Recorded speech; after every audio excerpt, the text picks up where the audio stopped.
Vamos a hablar del órgano sólido, el páncreas, y parte de lo que es la función de intestino grueso, colon. Después, a la una viene el doctor Cano, que me va a hablar la parte de leucocitos de la siguiente semana. La va a adelantar. Habíamos hablado de este tubo digestivo, ¿se acuerdan? Que se inflama, sangra, se perfora o se obstruye. Estas cuatro procesos patológicos que tienen una fisiopatología muy característica, independientemente cada uno y dependiendo la zona y el contenido de esa zona. La sintomatología, la semiología es diferente. Hablando en sí del páncreas, este órgano retroperitoneal, es decir, está ubicado en la parte posterior del peritoneo, más cercano hacia la columna que en sí hacia la parte anterior, se va a encargar de producir todo el jugo enzimático a nivel del acino pancreático. ¿Recuerdan el acino pancreático y el ducto pancreático? El acino se encarga de secretar todas las enzimas necesarias para hacer la digestión de los carbohidratos, de los lípidos y de las proteínas, de los aminoácidos. Este páncreas, que es ricamente en enzimas digestivas, también tiene un jugo que va a ser eliminado a nivel del ducto pancreático, un jugo ricamente alcalino en base a bicarbonato, para contrarrestar todo el vaciamiento gástrico que se ha producido. Tenemos así que estas enzimas del páncreas se van a secretar a nivel del acino, pero siempre de manera inactiva. Siempre se secretan al ducto acinar, pasa por el Wirsung, por el Santorini, y se van hacia la luz de la segunda porción del duodeno, y a nivel de esta luz, gracias a las enterocinasas de los enterocitos, recién se activan. Lamentablemente en la pancreatitis aguda estas enzimas son secretadas y se activan dentro del páncreas, ¿no? Entonces tenemos que entender cómo se produce la conversión del tripsinógeno en tripsina en las células acinares. Es decir, se empieza a activar ahí y se empieza a superar los mecanismos de defensa para eliminar esta tripsina activa. Esta tripsina, que se secretaba inactivamente, se ha activado internamente y se superan esos mecanismos de defensa. Usualmente, como les decía, son varias las etiologías que causan que este páncreas empiece a secretar enzimas activas. Usualmente la más descrita es que una piedra de la vesícula, que no mide más de 7 milímetros, porque si midiera más se queda atrapada ahí, no pasa. Las piedras chiquitas son las más peligrosas, porque uno come grasa, la grasa estimula a nivel gástrico la colecistoquinina condiciona la contracción de la vesícula bota su bilis, y en ese botar de la bilis, la piedra que se ha formado la impulsa hacia el bacinete y puede pasar hacia la vía biliar. Pase hacia la vía biliar, hacia el colédoco, supra, retro, intraduodenal, y lamentablemente se obstruye la piedrita acá. Y es la misma desembocadura del Wirsung y del Santorini que está ahí. Esta obstrucción por esta piedra que ha pasado de acá condiciona que se empiece a esas enzimas a activarse internamente y produzca lo mismo que le hacía a lo que comíamos, a la digestión de lo que ingeríamos, empieza a digerir acá, se autodigiere. Ahora, si tenemos la buena suerte de repente que la piedra es menos de 4 milímetros, incluso acá puede pasar. Y si pasa acá, ya se va a la vía digestiva, sale con las heces. Entonces hay casos en los cuales pasa una piedrita, condiciona de repente una ictericia obstructiva temporal, una pancreatitis temporal, y solito se recupera, pasa. Sin embargo, muchos de los casos se queda atrapada acá, y al hacer una colangioresonancia, que es el diagnóstico para tener esto, se ve la piedrita atrapada. La manera de sacarlo es por endoscopía. Le hacen endoscopía alta, y es un equipo diferente porque tiene una colangio retrógrada endoscópica, se llama. Entra el endoscopio por acá, por el estómago, duodeno, llega hasta acá, y a través de su parte lateral entra como una canastilla.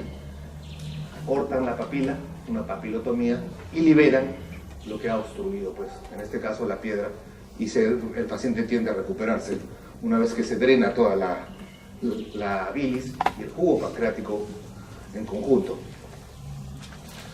Pero no es la única causa, es la más frecuente descrita, pero no es la única. Litiasis biliar, ¿no? Más frecuente en mujeres, y en mujeres mayores más frecuente, pero también tenemos alcoholismo, pacientes que ingieren alcohol a grandes cantidades, pacientes que combinan el alcohol con buffets, comidas, bastante grasa. El comer bastante grasa, bastantes proteínas en esos buffets condiciona que el páncreas empiece a estimular más y más y más cantidad de enzimas. Esa sobreestimulación por lo que han comido hace que el páncreas empiece esas enzimas a activarse ya internamente. Hay una idiopática, o sea, una que no se conoce por qué ha sido, pero es por lo que le digo que a veces pueden ser calculitos tan pequeñitos que condicionan todo el proceso, incluso ictericia y pancreatitis, pero como son tan pequeñitos, se pasan también y vencen el esfínter de Oddi y se pasan a la luz intestinal. Y otro grupo también que se ve más en niños son los traumatismos abdominales, accidentes de tránsito, enfermedades sistémicas. Hay otras enfermedades raras como una pancreatitis, puede venir también de cualquier tipo de cirugía. Son causas muy poco frecuentes.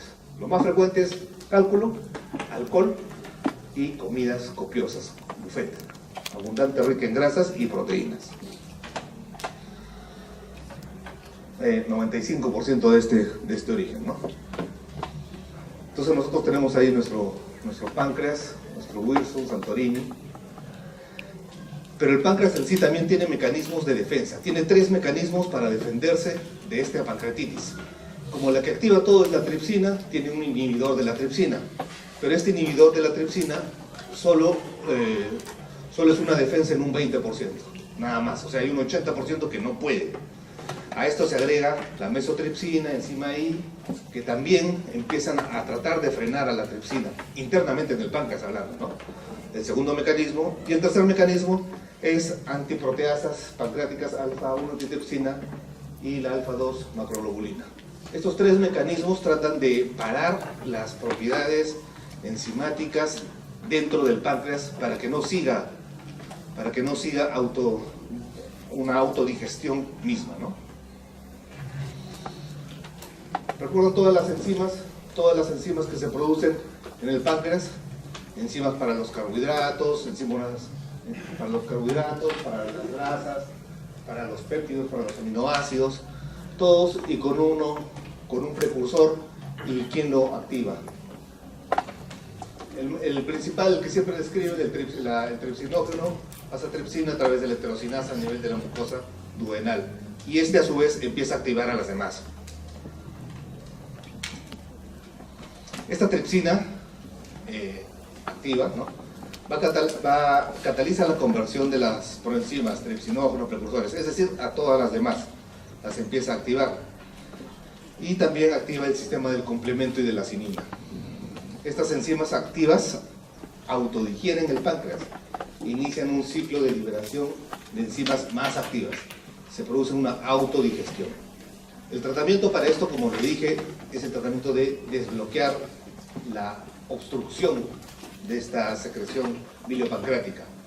Ese es por un lado. Y por otro lado, es no estimular más la secreción pancreática. ¿Quién estimula la secreción pancreática? La alimentación. Si uno no come ni grasas ni proteínas, el páncreas no produce enzimas.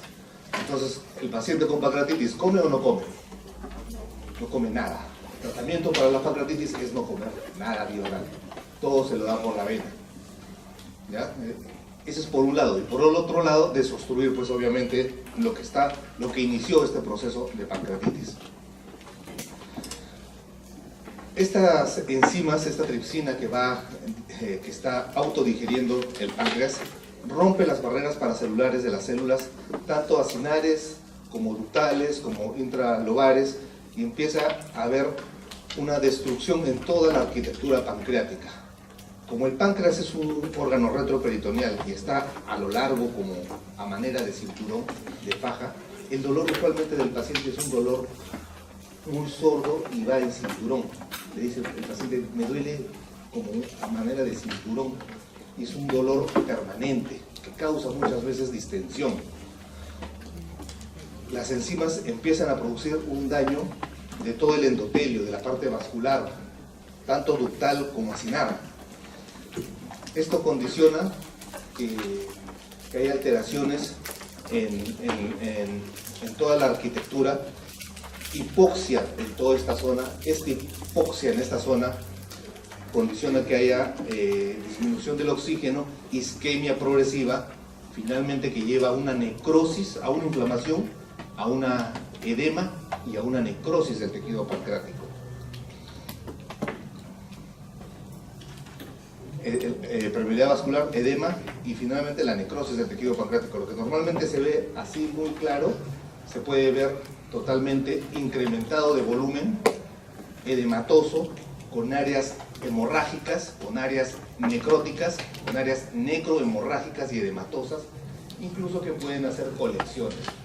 La cabeza, cuello, cuerpo y cola del páncreas se ve afectada por segmentos. Usualmente no se ve totalmente afectada, se ve afectada por segmentos.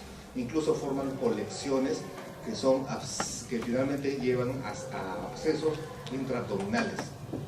Como les dije, el tratamiento es sacar la obstrucción, disminuir el estímulo, evitando la ingesta de comida, o sea, nada por vía oral, NPO, y tratando de compensar todo lo que ya se inició.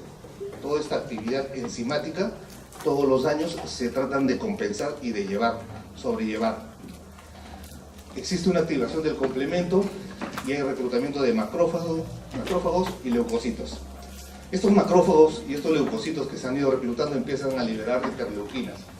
Interleuquina 1, interleuquina 6, metabolismos del ácido araquidónico, más enzimas proteolíticas, más lipolíticas, y todas empiezan a autodigerir cualquier segmento pancreático, todo este proceso inflamatorio.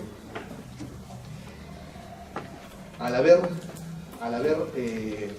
no habiendo una buena vascularidad, hay una hipotensión en toda esta zona, una hipovolemia en toda esta zona pancreática, y esto condiciona una disminución del movimiento que a su vez da una translocación bacteriana por isquemia secundaria.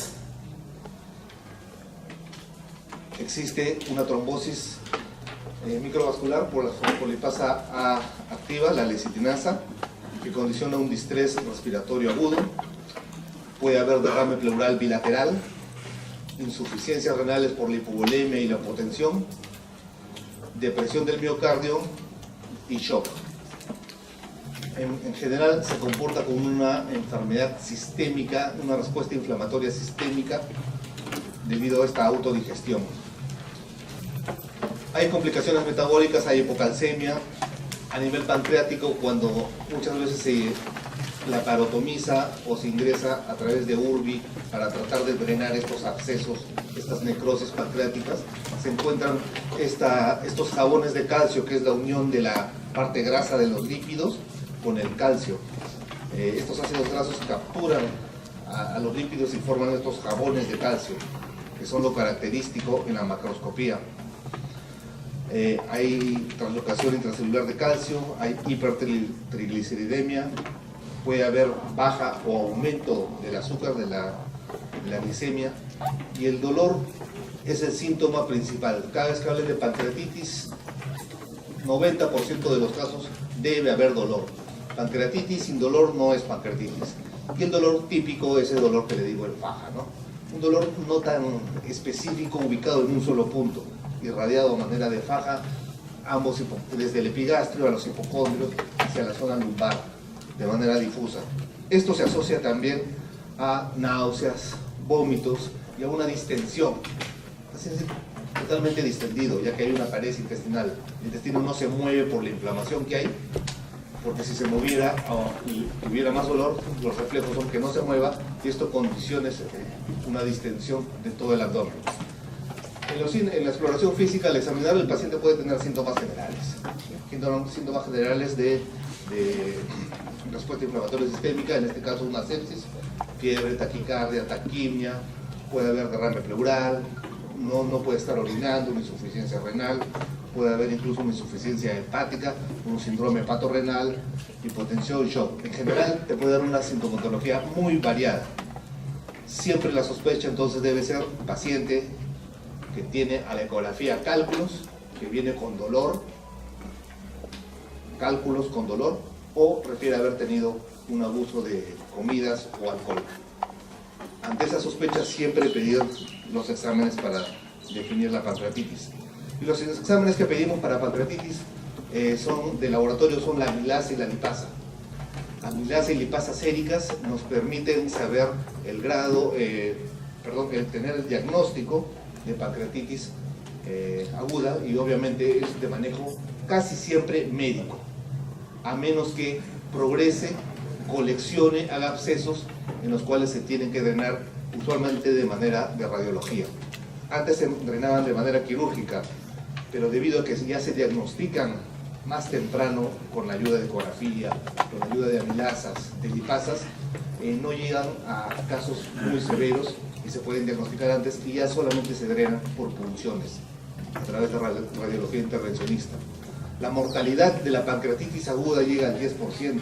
O sea, de 10 pacientes, 1 se muere por pancreatitis, que usualmente son maltratadas, no se diagnostican a tiempo y sigue la autodigestión a nivel pancreático. Recuerden, siempre que hablan de pancreatitis, acuérdense del dolor. Otra característica, hablando de tubo digestivo, es el intestino irritable. Cuando hablamos de intestino irritable, hablamos de intestino delgado y intestino grueso. Usualmente lo asocian más a colon irritable, pero se entiende que es delgado y grueso. Nosotros tenemos que la definición de esto es una enfermedad crónica, recurrente, que da un dolor abdominal sordo, difuso, no tan severo como el de la pancreatitis. El de la pancreatitis es un dolor tan severo que te obliga a ir al médico. El del colon irritable no, es un dolor sordo, difuso, va, viene, como que está ahí, pero no lo obligan muchas veces ni siquiera a tomar medicamentos. Y se alterna con diarreas, estreñimientos. Dolor sórdido, que a veces tiene diarreas, a veces estreñimientos, y así van a lo largo del tiempo. O pueden combinar las dos incluso. Y esto se debe a que el movimiento intestinal, tanto de delgado como grueso, hay una hiperreactividad visceral que no está limitada al colon, sino también pues al intestino delgado. Y hay un aumento en la secreción de la parte intestinal, de todos los volúmenes intestinales. Hay un aumento en la frecuencia de contracciones esofágicas no propulsivas, y hay un aumento en la frecuencia de las alteraciones en el vaciamiento gástrico. Es decir, el esófago empieza a contraerse, esas contracciones secundarias que habían cuando quedaba algo, se empieza a contraer y condiciona, esas contracciones que venían después de la deglución se empiezan a activar más frecuentemente, que se continúan con el movimiento gástrico hasta el vaciamiento gástrico. Entonces el vaciamiento gástrico se empieza a efectuar a cada momento, se va a hacer toda la parte ácida del estómago, se produce el vaciamiento gástrico y hace el reflejo gastroentérico. Toda la parte gástrica ácida pasa al intestino delgado y produce este reflejo. En esta enfermedad hay aumento de este vaciamiento gástrico. Hay una actividad contráctil de la vesícula que está alterada, se empieza a contraer más frecuentemente y te da condiciones también como una colecistitis. Dolor, se queda contraída y clínicamente da colecistitis no calculosa. O sea, no encuentra piedras, pero clínicamente hay dolor de vesícula. Eso es una patología de intestino irritable, ¿no? Puede dar incluso alteraciones a nivel de vesicales, dando síntomas de querer ir al baño con frecuencia, una poliuria marcada, aumento de la sensibilidad de la musculatura lisa bronquiolar, causa espasmos bronquiales con una tos seca constante, hay una reactividad vasomotora incrementada y también se puede deber a una sensibilidad visceral. Esta sensibilidad visceral está dada por el pasaje de alimentos, gases, es decir, por lo que pase a nivel de la luz del intestino. La distensión rectal causa también esta sensibilidad visceral. En diarreas Como les dije, el colon irritable, el intestino irritable puede ser diarrea o estreñimiento, o alternarse. En diarrea vamos a tener un tránsito colónico más rápido. Al pasar el contenido del colon mucho más rápido, le da poco tiempo a la mucosa del colon para que absorba el agua. Al pasar rápidamente no puede absorber el agua, entonces las deposiciones salen líquidas. Contrariamente, en el estreñimiento, el movimiento es mucho más lento, el contenido del colon permanece más tiempo intraluminal en el colon y eso hace que la mucosa del colon lo absorba más, le quite más el agua y salen más espesos, con poca cantidad de agua, y esto condiciona el estreñimiento. Obviamente la distensión está asociada con el estreñimiento, ¿no? Y a un vaciamiento lento del ilium y de la válvula iliocecal. El dolor se va a producir porque, como no hay un buen vaciamiento y se distienden las paredes por el que no hay un gran movimiento, condiciona que el contenido intraluminal colónico aumente la tensión, aumenta la presión, y esto condiciona un dolor. Esta actividad también contráctil, al detectar el colon que tiene en su interior contenido, empieza a contraerse más y condiciona una actividad contráctil. Y esto finalmente condiciona el dolor. Hay una parte que se asocia mucho a la parte emocional, por eso el dolor se intensifica en las emociones de pánico y temor. Existen también causas de sensibilización locales, o sea, ¿qué sensibiliza al colon para que exista este colon irritable? La liberación de citocinas en los tejidos lesionados, leucocitos y otras células vecinas, es decir, inflamación local, me condiciona un colon irritable. Puedo tener yo un cuadro infeccioso, como afuera me contamino, una bacteria me condiciona una colitis, y esa colitis, esa inflamación que ha habido, se puede sanar, pero posteriormente, debido a esa inflamación local que hubo, condiciona un cuadro de colon irritable posterior a una inflamación. Esto va a estimular las terminaciones nerviosas, aumenta la sensibilidad y la reactividad y favorece la proliferación y la degranulación de mastocitos locales. Inflamación local condiciona un cuadro de colon irritable.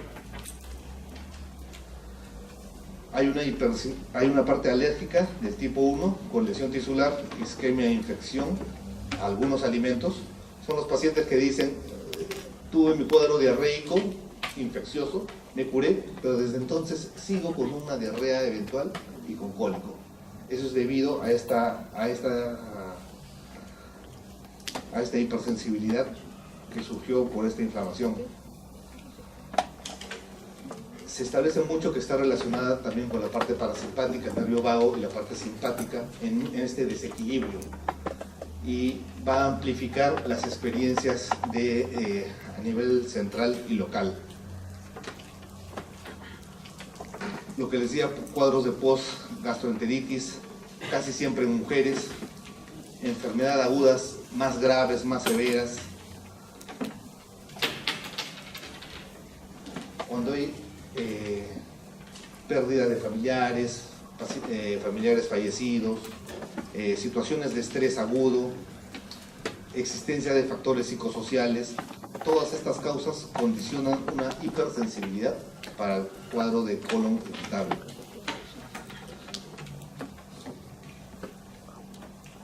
Puede haber también una malabsorción de los ácidos biliares. Esta malabsorción de los ácidos biliares que se absorbían a nivel de ilion terminal condiciona que irrite la mucosa iliocolónica y inducen una reacción inflamatoria leve. Estimula la secreción y la motilidad propulsiva al haber esta disminución de la absorción de ácidos biliares a nivel de ilion distal, y condicionan una diarrea y urgencia rectal. Algunos les dan colesteramina para disminuir la producción de ácidos biliares y así disminuir esta inflamación local por ácidos biliares. Pacientes histerectomizadas, mujeres que tienen varios embarazos, los cuales han sido parto vaginal, o pacientes que les han sacado el útero, tienen un aumento de la sensibilidad rectal y vesical. Hay una producción de neuropéptidos aferentes simpáticos primarios. Todos los partos vaginales que la cabeza del feto, a la hora de estar encajándose en el momento del alumbramiento, del parto, ha estado traumatizando el feto, toda la parte pélvica de la mamá. Ese traumatismo de ese embarazo, más el siguiente, 4 o 5 embarazos multíparas, condiciona que esa zona pélvica tenga una debilidad de toda esta zona y condiciona cuadros también de colon irritable por esta sensibilidad rectal aumentada.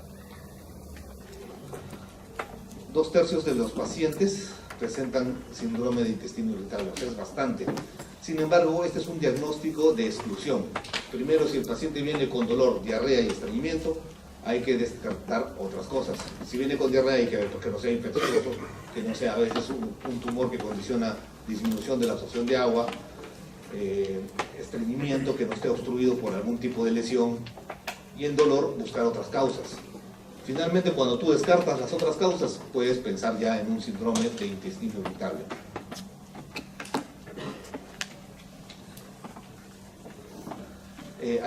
Esto era con respecto a lo local. ¿Qué cosa condicionaba el intestino irritable localmente? ¿Qué cosa lo condicionaba?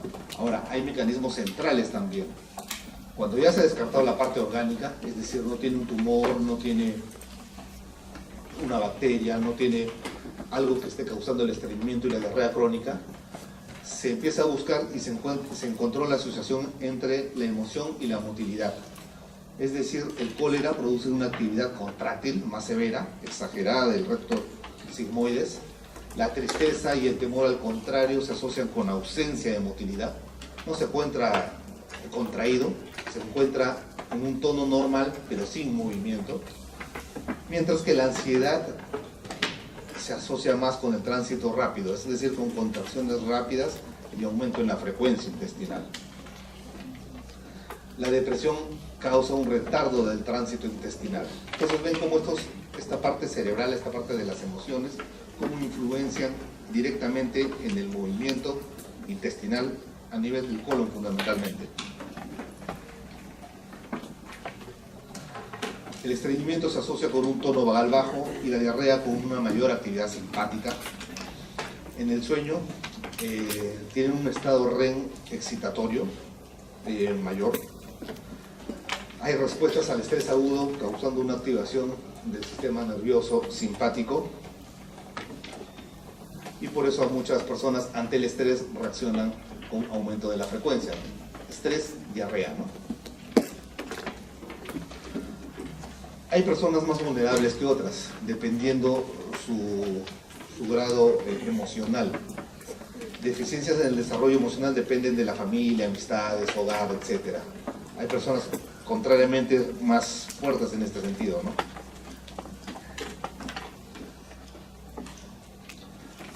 ¿Recuerdas la cantidad de líquido? Cerca de 9 litros que que teníamos nosotros entre lo que comíamos, la saliva, el jugo gástrico, intestinal, pancreático, biliar.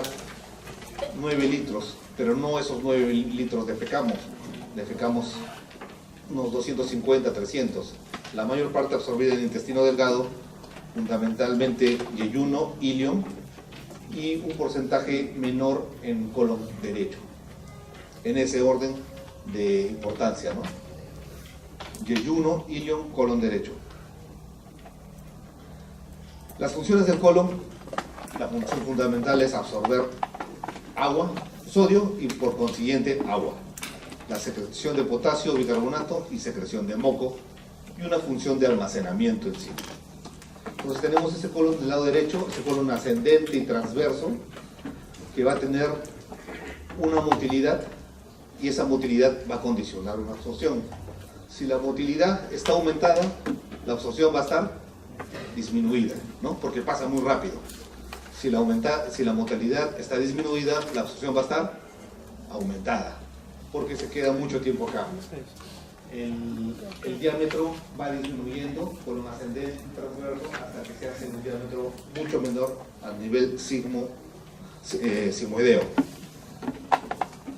Si la motilidad disminuye, la absorción aumenta. Esto condiciona estreñimiento, mientras que si la motilidad aumenta, la absorción disminuye y esto condiciona la diarrea. Esto es debido simplemente al movimiento. Fundamentalmente, el lado derecho es para absorción, mientras que el lado izquierdo es para almacenamiento. Recuerda los movimientos del colon, movimientos de mezcla, movimientos de propulsión, las fases del complejo motor migratorio, cada 2 horas en estas 3 fases. En la fase primera es donde se da mayor movimiento, la parte de fisiología, y llegamos a lo que es diarrea. La diarrea se define como la alteración del transporte acuoso intestinal. De esos 9-10 litros que ingeríamos, 99% acá de las secreciones endógenas son absorbidas en el intestino delgado y en el colon, como dijimos.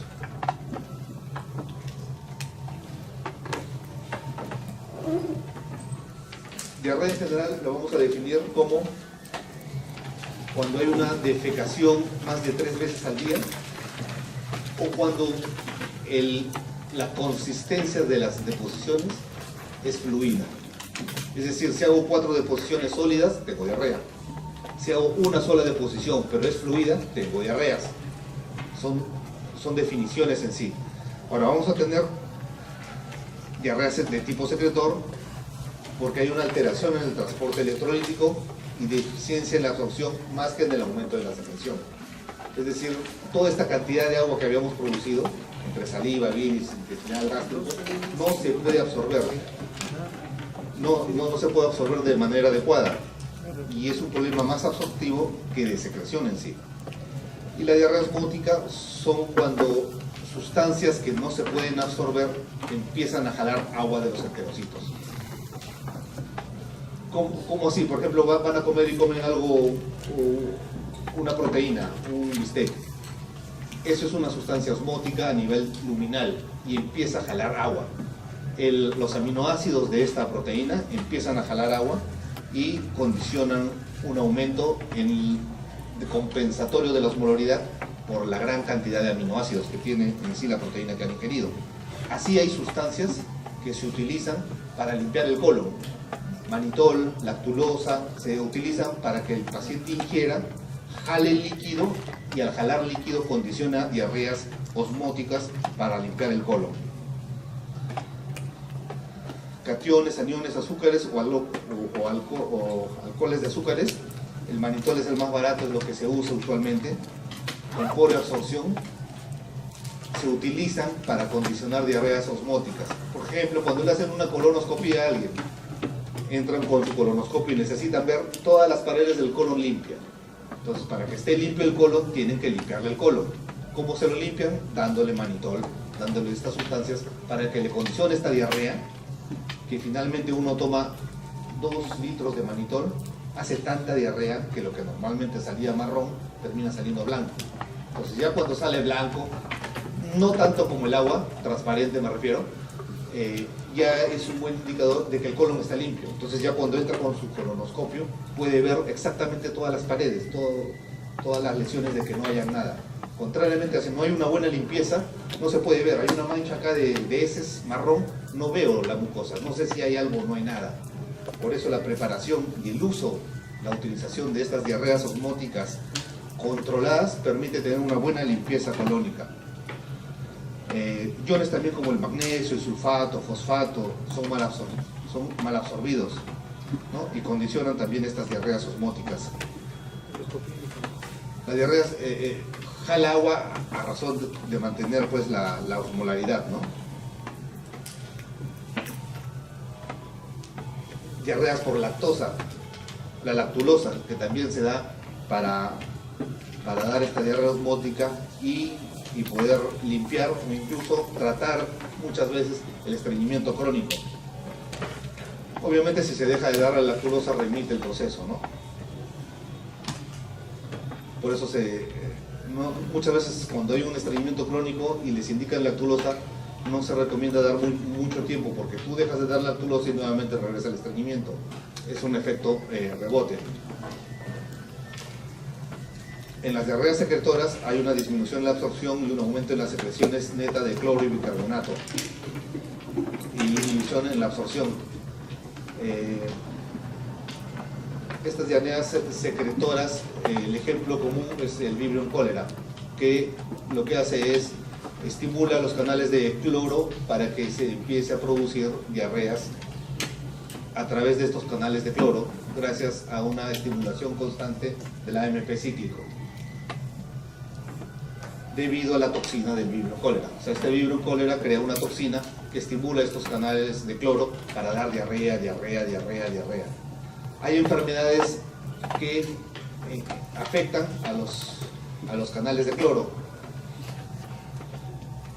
y estos pacientes que están con deficiencias de estos canales de cloro se ven inafectos ante el Vibrio cólera. Como el Vibrio cólera atacaba al canal de cloro y ellos no lo tenían, se veían inafectos y mejoraban. O sea, no se veían afectados, y se veían poblaciones cuando habían pandemias de cólera. Esta población no se veía afectada, y a razón de esto se empezaron a estudiar deficiencias de estos canales de cloro.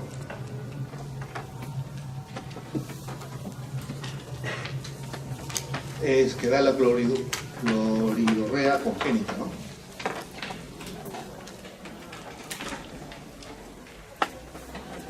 Todos estos con respecto a la diarrea secretora, ¿no?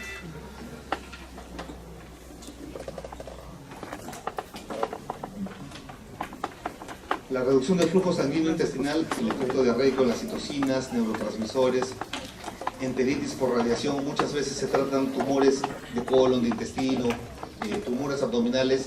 Uno de los tratamientos es irradiarlo. Lamentablemente la irradiación no es localizada a un segmento determinado, sino se da y altera las vísceras alrededor de estos. A esto se llama radiación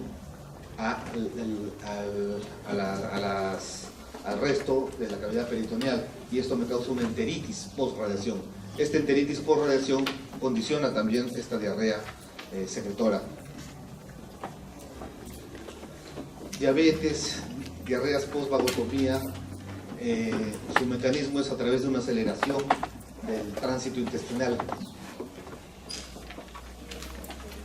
La identificación del tránsito intestinal puede causar, cuando no hay un buen movimiento, causa una sobrepoblación de algún grupo bacteriano, y esto confiere trastornos de malabsorción también, y da una diarrea secretoria por ende. Bueno, lo del cólera, lo del AMP cíclico, que va a estimular estos canales de calcio, de cloro.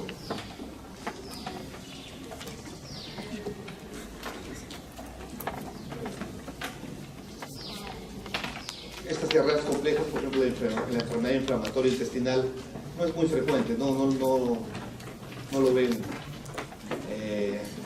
La colitis ulcerativa, la enfermedad de Crohn, enfermedades inflamatorias intestinales, no son muy frecuentes en este tipo de diarreas. Contrariamente, estreñimiento, menos de 3 deposiciones por semana, y cuando hay un esfuerzo excesivo para hacer las deposiciones. Factores generales, más frecuente en mujeres, edad avanzada, cuando hay una ingestión reducida de alimentos a base de fibra es lo que falta ahí, y también cuando no hay un buen reflejo de defecación, cuando, por ejemplo, tienen alteraciones en la prensa abdominal, hernias, evisceraciones, cirugías previas, traumatismos abdominales, condiciona que no tengan una buena prensa abdominal, y esto a su vez hace que el reflejo de defecación no sea adecuado. Enfermedades crónicas, factores psicógenos, medicamentosos.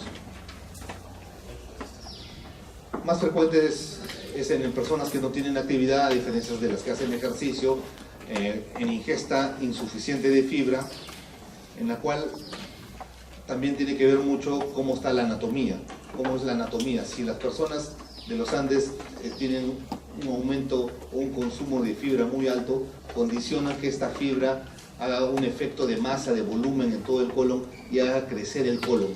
A esto se llama el dólico megacolon, y las personas de altura tienen un colon muy grande, tan grande que incluso se puede doblar y voltear y condicionar lo que se llama vólvulo de sigmoides. ¿Por qué? Porque comen mucha fibra y tienen mucho contenido a nivel intraluminal colónico y condicionan esto. Dependen mucho del contenido luminal. Esto también hace que las bacterias intraluminales fermenten y se cree una flora intestinal diferente en esto, que produzcan gas y haga un crecimiento bacteriano diferente.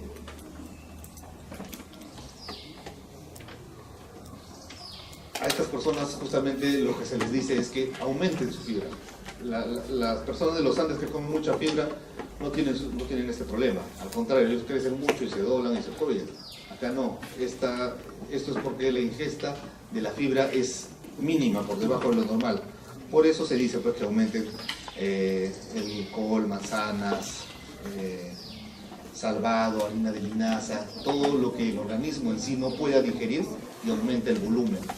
Es decir, esos suplementos que comen, la indicación de estos estreñidos es darle suplementos de fibra. ¿Por qué? Porque el organismo no va a absorber esta fibra y lo que va a hacer es va a aumentar las heces, las aumenta, las vuelve más voluminosas y suaves. Entonces, al hacer la defecación, lo que normalmente era más chico, duro, rígido, y rozaba y raspaba y condicionaba hemorroides y dolor, se hace más suave, grande, y se hacen unas heces más pastosas y suaves, sin dolor, por la presencia de fibra en estas deposiciones, ¿no? Muchas veces también se dice, pero tome más agua, tome más líquido para aumentar el volumen, pero también depende mucho pues, de la motilidad intestinal. Esto es lo que les mencionaba, el diámetro, longitud del colon derecho más grueso, colon izquierdo más delgado, colon derecho el contenido es líquido, colon izquierdo el contenido es más sólido, líquido.